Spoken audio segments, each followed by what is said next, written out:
साथ बदलते भारत की शान।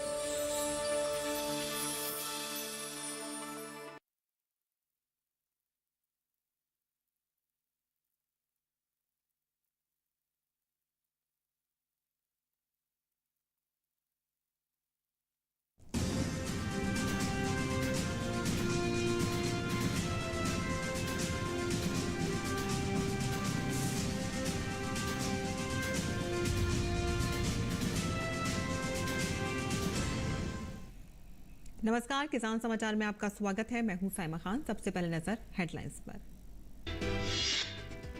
प्रधानमंत्री नरेंद्र मोदी के नेतृत्व में इंफ्रास्ट्रक्चर के विकास से मजबूत हुई भारतीय अर्थव्यवस्था। प्रधानमंत्री गति शक्ति योजना के तहत हुए काम, ऊर्जा और परिवहन क्षेत्र के विकास में हो रही है प्रगति।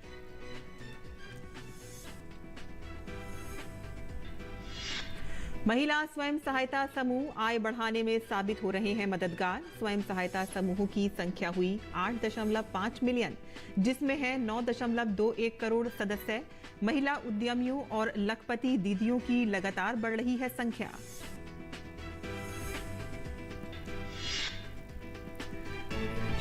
मध्य प्रदेश सरकार का किसानों को गेहूं खरीद पर बोनस देने का फैसला। गेहूं के मौजूदा एमएसपी 2,275 रुपए पर 125 रुपए का बोनस जोड़कर दिया जाएगा। छत्तीसगढ़ एवं राजस्थान सरकार भी किसानों को धान और गेहूं पर दे रही है बोनस। देश में जन औषधि केंद्रों के विस्तार के लिए क्रेडिट गारंटी स्कीम की शुरुआत। जन औषधि केंद्र के विस्तार के लिए लोन लेना होगा आसान। केंद्रीय उर्वरक एवं रसायन मंत्री डॉक्टर मनसुख मांडविया ने कहा कि जन औषधि केंद्र गरीबों की है संजीवनी। और अब समाचार विस्तार से। प्रधानमंत्री नरेंद्र मोदी के नेतृत्व में देश में पहली बार बड़े पैमाने पर बुनियादी ढांचे के विकास के लिए योजनाओं पर काम किया गया और जिसका असर अब नजर आने लगा है।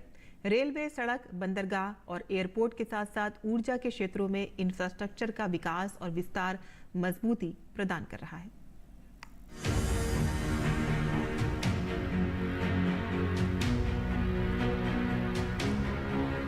किसी भी देश में इंफ्रास्ट्रक्चर का विकास और विस्तार मजबूत अर्थव्यवस्था का परिचायक है। भारत के लिहाज से इंफ्रास्ट्रक्चर और भी महत्वपूर्ण है, क्योंकि लक्ष्य सिर्फ मजबूती प्रदान करने का नहीं है, बल्कि देश को 2047 तक विकसित भारत बनाने का है। पिछले 10 वर्षों के अथक प्रयासों का असर अब दिखने लगा है।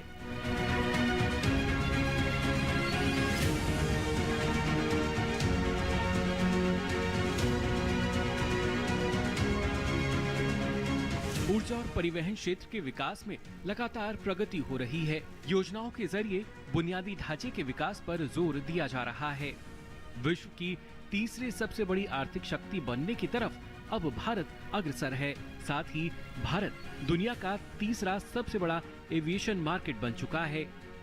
तो वहीं विश्व का तीसरा सबसे अधिक ऊर्जा खपत वाला देश भी है भारत। कंस्ट्रक्शन मार्केट में भी भारत विश्व का तीसरा सबसे बड़ा बाजार है। प्रधानमंत्री गति शक्ति योजना के तहत इंफ्रास्ट्रक्चर के विकास पर फोकस किया जा रहा है। योजना में 100 लाख करोड़ रुपए की 700 से अधिक परियोजनाएं लागू होंगी। प्रधानमंत्री नरेंद्र मोदी के नेतृत्व में इंफ्रास्ट्रक्चर विकास के लिए तेजी से काम किया जा रहा है। परिवहन क्षेत्र की अगर बात की जाए तो उसमें विमानन क्षेत्र में 2014 से पहले देश में केवल 74 एयरपोर्ट थे, जबकि फरवरी 2024 तक देश में 149 एयरपोर्ट हो चुके हैं। वहीं बात रेलवे की करें तो रेलवे के लगभग 94% ब्रॉडगेज नेटवर्क का विद्युतीकरण पूरा हो चुका है। वर्तमान में 2513 किलोमीटर डेडिकेटेड फ्रेट कॉरिडोर चालू है, जबकि 2014 तक 1 किलोमीटर का भी डेडिकेटेड फ्रेट कॉरिडोर नहीं था। वहीं वर्ष 2023 के दौरान 51 गति शक्ति मल्टी मॉडल कार्गो टर्मिनल चालू किए गए। इसके साथ ही अनेक शहरों में करीब 986 किलोमीटर मेट्रो रेल का कार्य निर्माणाधीन है। वहीं हाई स्पीड वाली अत्याधुनिक नमो भारत रेलगाड़ी का दिल्ली मेरठ RRTS कॉरिडोर पर भी काम लगभग पूरा हो चुका है। सड़क परिवहन की बात करें तो NH का नेटवर्क 2014 के 91,287 किलोमीटर से बढ़कर 2023 में 1,46,145 किलोमीटर का हो गया है। 2013 और 14 में राष्ट्रीय राजमार्ग निर्माण की गति लगभग 11.6 किलोमीटर प्रति दिन थी। 2022 और 23 में निर्माण की गति बढ़कर लगभग 28.3 किलोमीटर प्रति दिन हुई। 4 लेन राजमार्गों की लंबाई 2013 और 14 में 18,371 किलोमीटर थी। वर्तमान में 4 लेन राजमार्गों की लंबाई बढ़कर 44,654 किलोमीटर हो चुकी है। वहीं 2014 में हाई स्पीड कॉरिडोर 353 किलोमीटर से बढ़कर 2023 में 3,106 किलोमीटर का हो चुका है। शिपिंग क्षेत्र की बात करें तो प्रमुख बंदरगाह कार्गो हैंडलिंग क्षमता 8,710 लाख टन से बढ़कर 16,100 लाख टन प्रति वर्ष से अधिक हो चुकी है। अंतर्देशीय जलमार्ग कार्गो 69 लाख टन से बढ़कर 1260 लाख टन प्रति वर्ष हुआ है। पिछले 9 वर्षों में नौवहन द्वारा प्रबंधित कार्गो 870 लाख टन से बढ़कर 1500 लाख टन प्रति वर्ष हो चुका है। वहीं राष्ट्रीय अवसंरचना पाइपलाइन के तहत वित्त वर्ष 2019 और 20 से वित्त वर्ष 2024 और 25 की अवधि के दौरान 91,000 करोड़ रुपए से अधिक का पूंजी व्यय होने की संभावना है। भारत ने 2021 में निर्धारित समय से 9 साल पहले गैर जीवाश्म ऊर्जा स्रोतों से स्थापित बिजली क्षमता का 40% का एनडीसी लक्ष्य हासिल कर लिया है। सौर मॉड्यूल विनिर्माण क्षमता 10 गुना बढ़ गई है। पवन टरबाइन विनिर्माण क्षमता 1.5 गुना बढ़ चुकी है, जो 2014 में 10 गीगावाट प्रति वर्ष से बढ़कर 2023 में 15 गीगावाट प्रति वर्ष हो चुकी है। Bureau report, DD news. और पिछले 1 दशक में जिस तेजी के साथ भारतीय अर्थव्यवस्था उभरती हुई नजर आई है, वो किसी उपलब्धि से कम नहीं है। 2014 से पहले फ्रेजाइल 5 में गिनी जाने वाली अर्थव्यवस्था मोदी सरकार के कार्यकाल में फैबुलस 5 तक का सफर पूरा कर विश्व की तीसरे सबसे बड़ी आर्थिक शक्ति बनने की दिशा में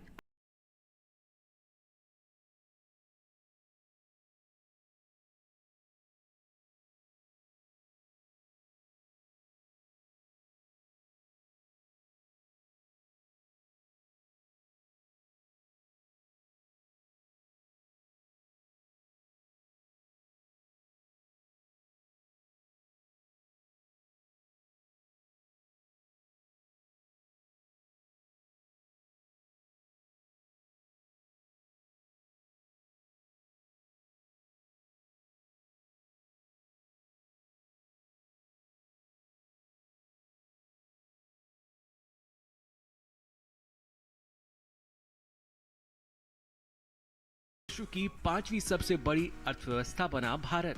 आईएमएफ के अनुसार 2027 में विश्व की तीसरी सबसे बड़ी अर्थव्यवस्था बनेगा भारत।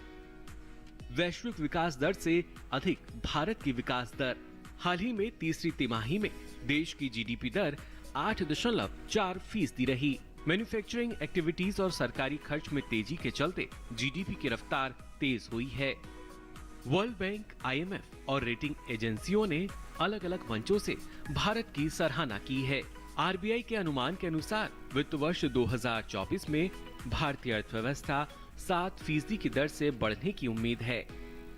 फिंच रेटिंग्स ने वर्ष 2024 में वृद्धि दर 6.9% रहने की संभावना जताई है।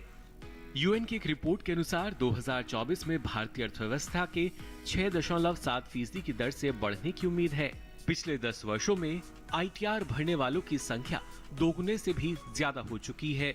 वित्त वर्ष 2022 और 23 में 2013 और 14 के मुकाबले 104.91% अधिक दाखिल हुए हैं आईटीआर। वित्त वर्ष 2022 और 23 में दाखिल हुए आईटीआर की कुल संख्या 7.78 करोड़ रही, जबकि 2013 और 14 में दाखिल हुए आईटीआर की संख्या 3.8 करोड़ थी। पिछले 10 वर्षों में डायरेक्ट टैक्स कलेक्शन में भी बढ़ोतरी दर्ज की गई है। 2004 से 2014 के बीच टैक्स संग्रह 19 लाख करोड़ रुपए था। 2014 से 2023 के दौरान टैक्स संग्रह बढ़कर 70 लाख करोड़ रुपए हुआ। चालू वित्त वर्ष के पहले 11 महीनों में कुल सकल जीएसटी संग्रह 18.40 लाख करोड़ रुपए रहा। विदेशी मुद्रा भंडार 309 अरब डॉलर के मुकाबले आज दोगुना हो चुका है। 9 साल में हमारी अर्थव्यवस्था 2.03 ट्रिलियन से 3.75 ट्रिलियन से अधिक के स्तर पर है। 2013 और 14 में प्रति व्यक्ति आय 68,000 रुपए थी। 2022 और 23 में प्रति व्यक्ति आय बढ़कर 1,80,000 रुपए हुई। 2014 में कैपिटल एक्सपेंडिचर 3.9 लाख करोड़ रुपए था। 2024 में कैपिटल एक्सपेंडिचर बढ़कर 11 लाख करोड़ रुपए से अधिक है। 2004 से 2014 के बीच राज्यों को आवंटित राशि 30 लाख करोड़ रुपए थी। 2014 से 2023 के दौरान इसे 100 लाख करोड़ रुपए तक बढ़ाया गया। इसके साथ ही पिछले एक दशक में देश के इंफ्रास्ट्रक्चर में बड़ा बदलाव देखने को मिला है, जिसका असर अर्थव्यवस्था पर नजर आ रहा है।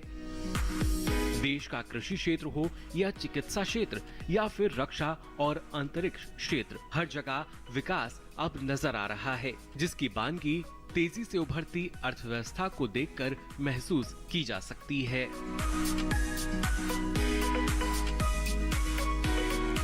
Bureau report, DD news. और मध्य प्रदेश सरकार किसानों को गेहूं खरीदने पर बोनस देने जा रही है। मुख्यमंत्री मोहन यादव की अध्यक्षता में मंत्री परिषद की बैठक में लिए गए कई महत्वपूर्ण निर्णयों में किसानों को गेहूं खरीद पर बोनस दिया जाना भी शामिल है। मध्य प्रदेश कैबिनेट ने गेहूं पर 125 रुपए प्रति क्विंटल के हिसाब से बोनस देने का ऐलान किया है। इस फैसले में कहा गया है कि गेहूं के मौजूदा एमएसपी 2,275 रुपए पर 125 रुपए का बोनस जोड़कर दिया जाएगा। किसानों को अब 2,400 रुपए प्रति क्विंटल मिलेगा।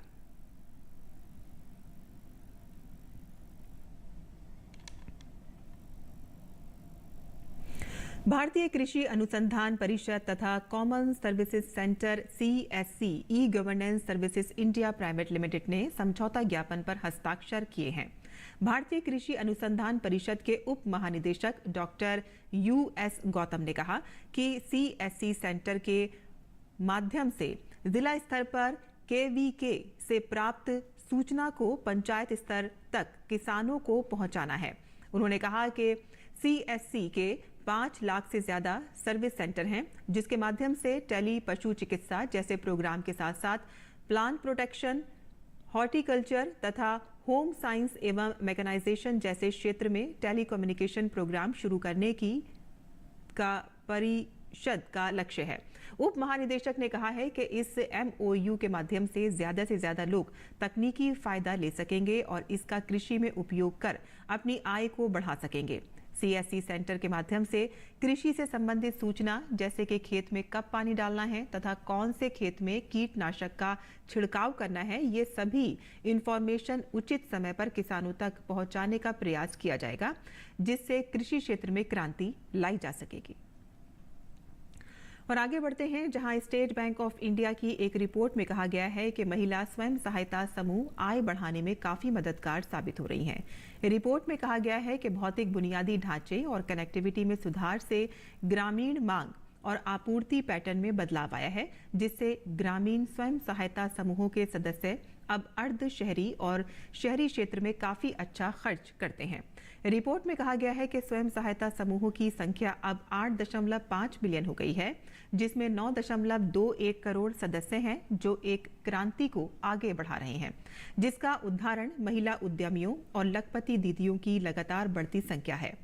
स्वयं सहायता समूहों की बैंकों से लिंकेज को गेम चेंजर कहा जा रहा है, क्योंकि आज लगभग 97.5% स्वयं सहायता समूहों के पास बैंक खाते हैं, यानी कि 84.93 लाख स्वयं सहायता समूहों में से 82.05 लाख बैंकों से जुड़ चुके हैं। रिपोर्ट में कहा गया है कि राष्ट्रीय राजमार्गों के साथ गांव की सड़कों को आपस में जोड़ने से भौतिक बुनियादी ढांचे में महत्वपूर्ण सुधार हुआ है। PMGSY के तहत 7.50 लाख किलोमीटर सड़कें बनाई गई हैं, जबकि राष्ट्रीय राजमार्गों की संख्या 1.50 लाख किलोमीटर तक विस्तारित हो चुकी है, जिससे गांव देहात में आना जाना काफी आसान हो गया है।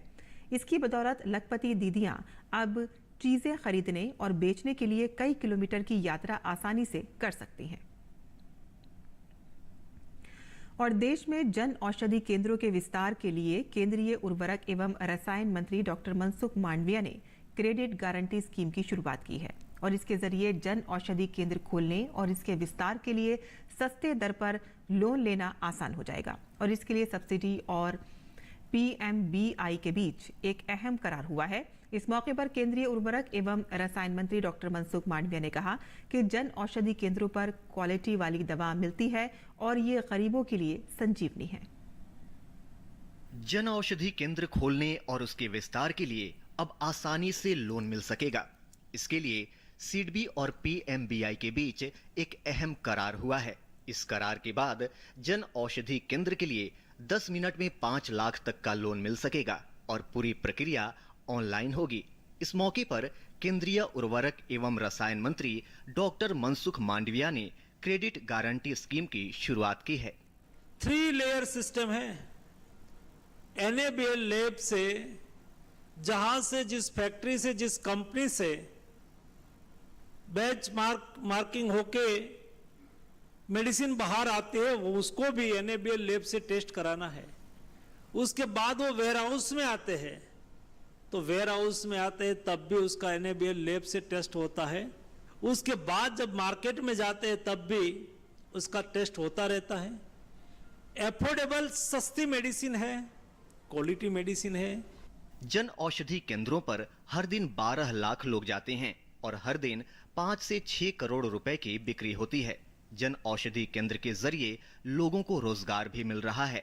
पहला MOU कोई भी जन औषधि केंद्र खोलने के लिए जो एंटरप्रेन्योर्स हैं उनको प्रोजेक्ट से रिलेटेड जो कैपिटल चाहिए, जो इनिशियल पैसा चाहिए एक दुकान को एस्टेब्लिश करने के लिए या जन औषधि केंद्र को एस्टेब्लिश करने के लिए, उसमें लगभग 4 लाख रुपए तक का उसको लोन मिल सकता है। इनवॉइस के बेसिस पे आपने कुछ खरीदा है और आपकी ऑलरेडी सेल्स हो रही है, तो ये हमको एस्टैब्लिश हुआ कि आपकी चलती फिरती बिजनेस है। उसके बेसिस पे we will be able to give interest which is lower than what market today is giving. अब हमको नहीं पता कि अलग अलग लोगों को कितना इंटरेस्ट रेट देना पड़ रहा है, बट टिपिकली हमारी जो जानकारी है वो 22%, 25% के करीब जो आप NBFCs और दूसरे सोर्सेज हैं वहाँ से मिलता है।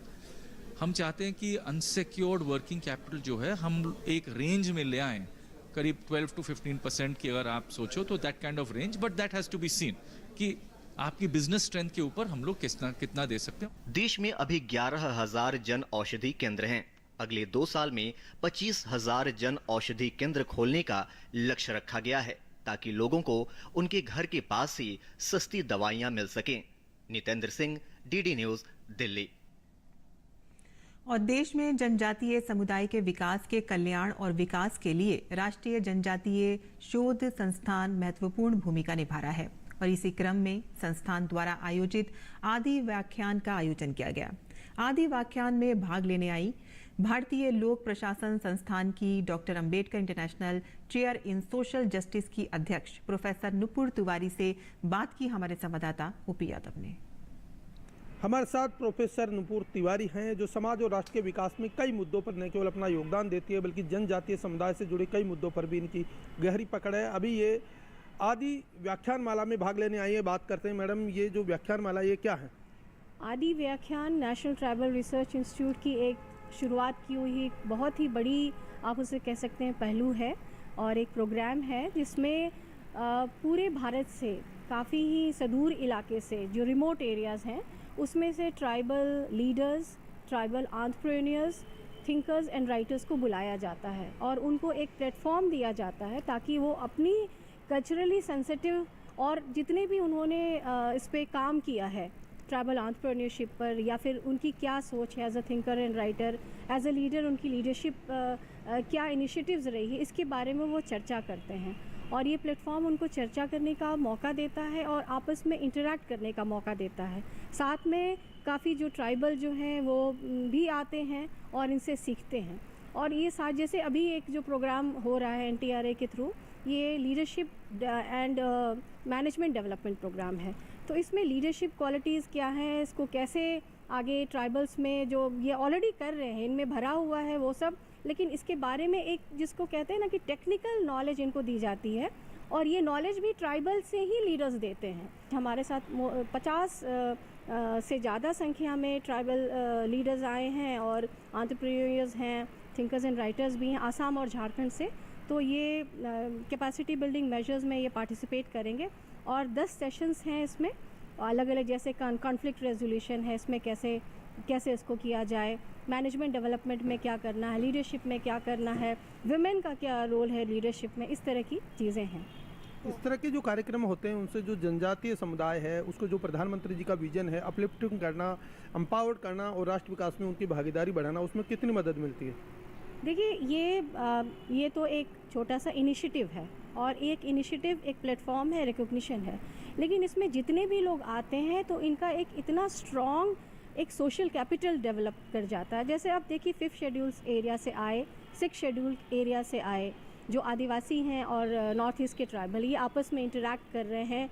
तो ये देश की जानी मानी प्रख्यात प्रोफेसर नुपुर तिवारी, जिनका मानना कि आदि व्याख्यान माला के जरिए देश भर के जनजातीय समुदाय के लोगों को न केवल एक मंच प्रदान कराने का काम होता है बल्कि उनके लिए रोजगार, कारोबार, व्यापार और कौशल दक्षता के साथ हुनरमंद बनाने के लिए कई तरह के विकल्प तैयार करने का एक प्लेटफॉर्म भी बनता है। मेरे सहयोगी कैमरामैन अनिकेत दुबे के साथ मोपी यादव, DD न्यूज, दिल्ली। और किसान समाचार में आप जान लेते हैं मंडी भाव।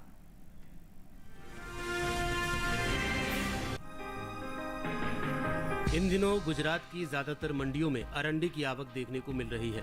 भाव की बात करें तो एक मार्कनेट के मुताबिक गुजरात की धोरांजी मंडी में 11 मार्च को अरंडी का भाव रहा 5,555 रुपए। 12 मार्च को इसके भाव में 75 रुपए की गिरावट आई और भाव 5,480 रुपए पर आ गया। राज्य की ही ध्रोल मंडी में इस दौरान अरंडी के सौदों में नरमी के साथ कारोबार हुआ। यहां 11 मार्च को अरंडी का भाव था 5,550 रुपए। 12 मार्च को इसके सौदे 335 रुपए लुढ़क कर 5,215 रुपए पर आ गए। जबकि जम्बूसर मंडी में 11 मार्च को अरंडी का भाव था 5,000 रुपए।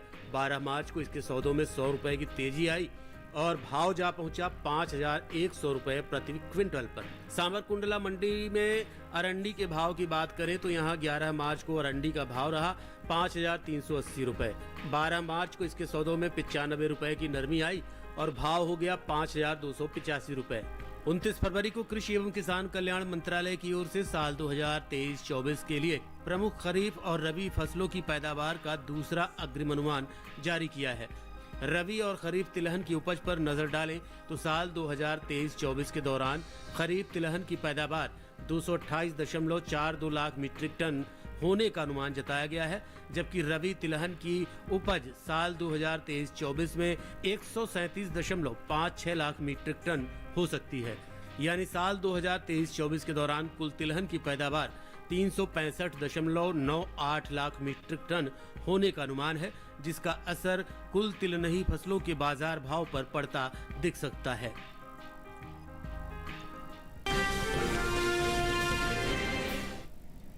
और मंडी भाव के बाद अब बात कर लेते हैं मौसमी खेती की। किसान इस मौसम में कैसे रखें अपनी खेती का ख्याल, आइए देखते हैं।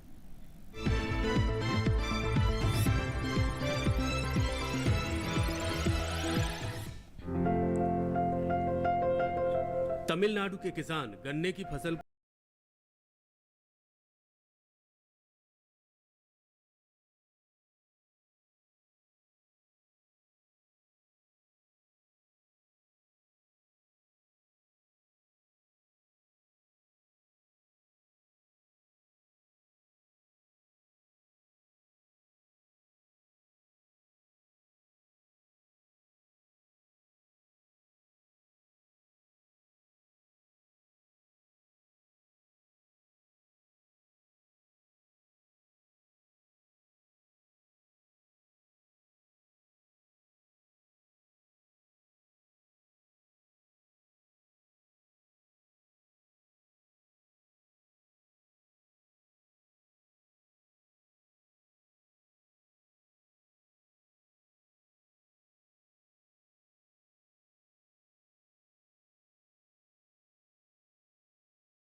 और खेती किसानी से जुड़ी खबरों के बाद आइए अब नजर डाल लेते हैं कुछ और खबरों पर।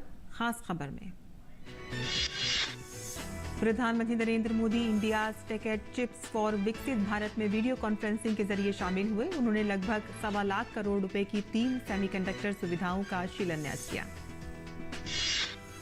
भारत में सेमीकंडक्टर सुविधाओं के शिलान्यास के अवसर पर रेल, संचार, इलेक्ट्रॉनिक्स और सूचना प्रौद्योगिकी मंत्री अश्विनी वैष्णव ने कहा कि एक साथ सेमीकंडक्टर प्लांट से भारत अग्रणी भूमिका निभा रहा है। विदेश मंत्री डॉक्टर एस जयशंकर ने न्यूजीलैंड के विदेश मंत्री विंस्टन पीटर्स का भारत आने पर स्वागत किया। रक्षा मंत्री राजनाथ सिंह ने 3 लाख कैडेट रिक्तियों के साथ राष्ट्रीय कैडेट कोर एनसीसी के विस्तार के प्रस्ताव को मंजूरी दे दी है। इस विस्तार से देश भर के शैक्षणिक संस्थानों में एनसीसी की बढ़ती मांग को पूरा करने की उम्मीद है। महाराष्ट्र के मुख्यमंत्री एकनाथ शिंदे ने मुंबई के कुल 8 रेलवे स्टेशनों के नाम बदलने की स्वीकृति दे दी है। ये सभी स्टेशन अंग्रेजों द्वारा दिए गए नामों से जाने जाते थे। झारखंड में हजीराबाद के बटका गांव सीट से कांग्रेस विधायक अंबा प्रसाद के ठिकानों पर ईडी की रेड 18 घंटे से ज्यादा देर तक चली है। टीम ने बड़ी मात्रा में कैश और कुछ दस्तावेजात बरामद किए हैं। चुनाव आयुक्तों की नियुक्ति वाले कानून को चुनौती देने वाली याचिका को वकील प्रशांत भूषण ने सुप्रीम कोर्ट में मेंशन कर सुनवाई की मांग की है। जस्टिस संजीव खन्ना की बेंच ने कहा है कि शुक्रवार को सुनवाई होगी।